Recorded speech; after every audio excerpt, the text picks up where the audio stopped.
इथं जिरे घेतलेले आहेत, भरपूर असे जिरे घेतलेत. इथं तीळ घेतलेले आहेत पांढरे, आणि इथं घेतलेले आहेत जवस, आणि इथं शेंगदाणे घेतलेत. पण शेंगदाणे काय आपल्याला एवढे भरपूर सारे घालायचे नाहीत, थोडे घालायचे आहेत. पण मी काय म्हणलं, चला उन्हात ठेवलं मी छान वाळतात, तर त्यामुळे हे शेंगदाणे पण वाळवून घेतलेत, आणि बाहेर मिरच्या पण उन्हात ठेवली. तर आता मी थोडा वेळ नाही उन्हात ठेवणार आहे, अर्धा तास, म्हणजे हे सगळं कडक होऊन जाईल आणि आपल्या मिक्सरच्या भांड्यामध्ये पण लगेच बारीक होऊन जातं.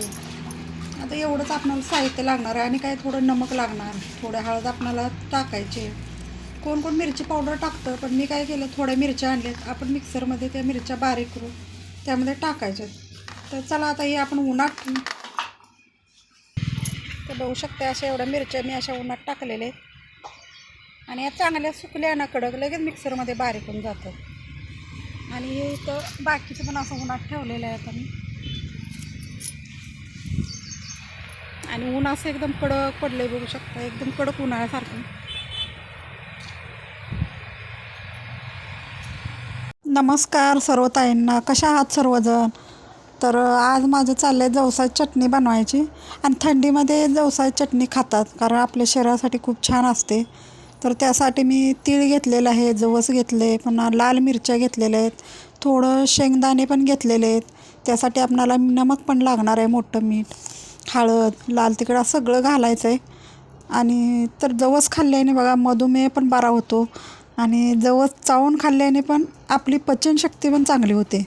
जवस खाल्ल्याने पित्ताचा त्रास पण कमी होतो, आणि ज्यांना भूक लागत नाही, कमी भूक लागते, त्यांना भूक पण लागते बरं का. आहारामध्ये जर खाल्लं ना तर भूक पण लागते. ज्यांना पाठदुखी, कंबरदुखीचा त्रास आहे, तो त्रास पण कमी होतो आहे. तर जवसाची चटणी पावडर जर बनवून आपण जिथं आपलं दुखतं आहे ना तिथं जर ती बांधली, तर आपली म्हणजे नसा मोकळ्या होतात आणि दुखणं कमी होऊन जातं. ज्यांची दाढ वगैरे दात दुखत असेल, तर त्यांनी पण जर हे चावून जर खाल्लं तर ते पण दुखायचं थांबतं. तर अशा प्रकारे आज जवसाचं की नाही खूप फायदे आहेत बरं का. भरपूर असे, जेवढे आपण सांगायला आपणाला एवढं येणार नाही एवढे आहेत. तर जवस हे थंडी दिवसात खावंच, आपल्या अंगातली उष्णता कमी होते, आणि पित्त कमी होतं, भरपूर अशा काय काय कमी होत असतं. तर चला आता अशा प्रकारे मी बनवून घेतलेलं आहे, कारण सगळं प्रमाण व्यवस्थित तेवढंच घालायचं आहे आपणाला, म्हणजे आपली चटणी छान होते. आणि जिरं जरा जास्त टाकायचं. अशा प्रकारे बघू शकताय कशी बनवले मी. आणि मिरची जरा उन्हात टाकल्यामुळे नाही पटकन ती बारीक पण झालेली आहे. तर आपणाला चटणी बनवायचीच म्हटलं ना जवसाची, तर आपण मिरची पावडर नाही घालायची. मिरच्या थोड्या आणायच्या, गरम कडक करायच्या, आणि त्याची पावडर बनवून घालायची.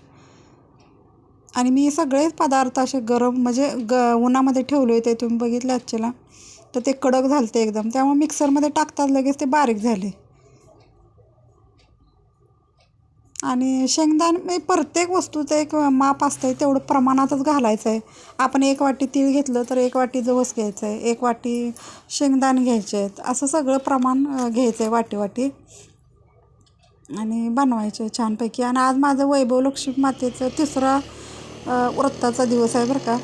तर आता ते पूजन वगैरे पण करून घ्यायचं आहे मला आता. आणि कथा काय मी संध्याकाळी दिवस मावतानाच आपणाला वाचायचं आहे, त्यावेळेलाच वाचणार आहे, पण अगोदर आपणाला सगळं पूजन वगैरे घ्यायला लागतं.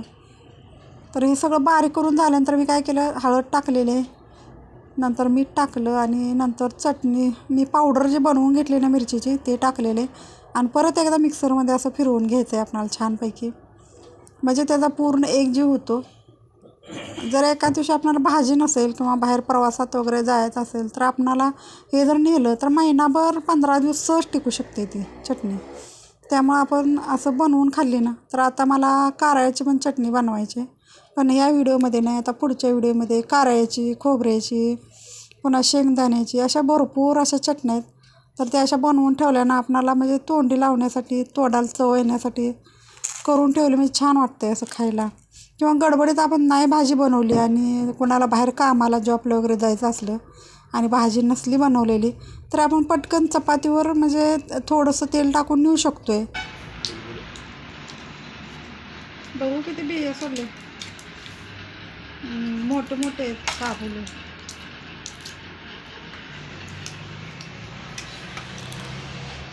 झाले का? अजून एक पिली एवढं आलं. बघू इकडे. जरा जवळ टाक. मोठे मोठे आहेत चांगले.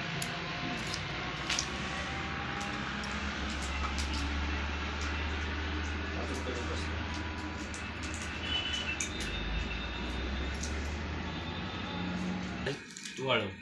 नको ते कवळं भाजी तर काय नसतं कवळं ठेवलं चालतंय. त्याची भाजी चांगली आहे. खाल्ले सांगेल पहिला मम्मी जायची माया तोडून टाकलं एवढंच कालवून काय तुला आवडते का?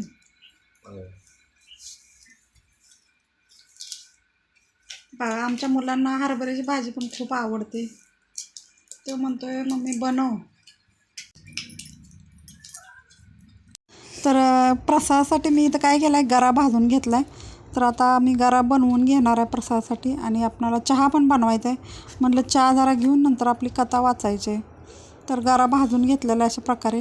आणि गरा बनवून पण घेतला आहे. इथं चहा पण बनवून घेतला आहे. आता चहा घ्यायचा आहे आपणाला, नंतर कथा वाचायची.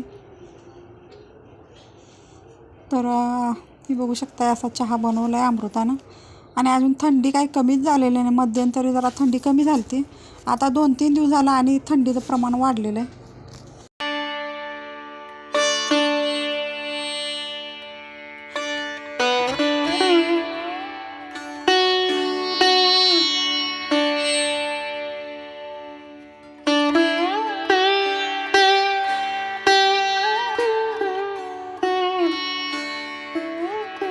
तर आता आपला चहा वगैरे घेऊन झालेला आहे.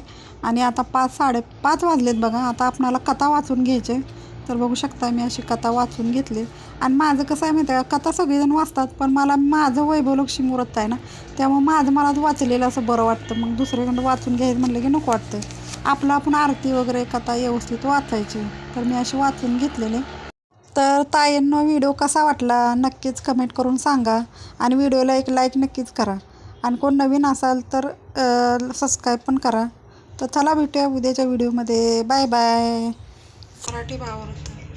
रक्तवर्ण लाल कमळाचे वास्तव आहे, जी शोभायमान असून अति तेज किरणांनी मंडित आहे. लाल आहे.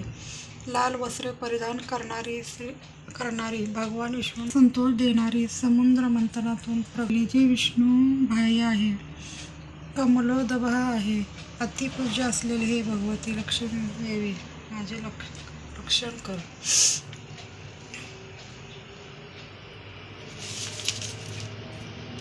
माता श्री वैभवलक्ष्मी व्रताची संपूर्ण कथा राहत होते. एकमेकांशी गुणगोविंदाने प्रेमाने आनंदाने वागत होते. परंतु अलीकडे मात्र हे चित्र बदलू लागले. लोकांच्या वागण्या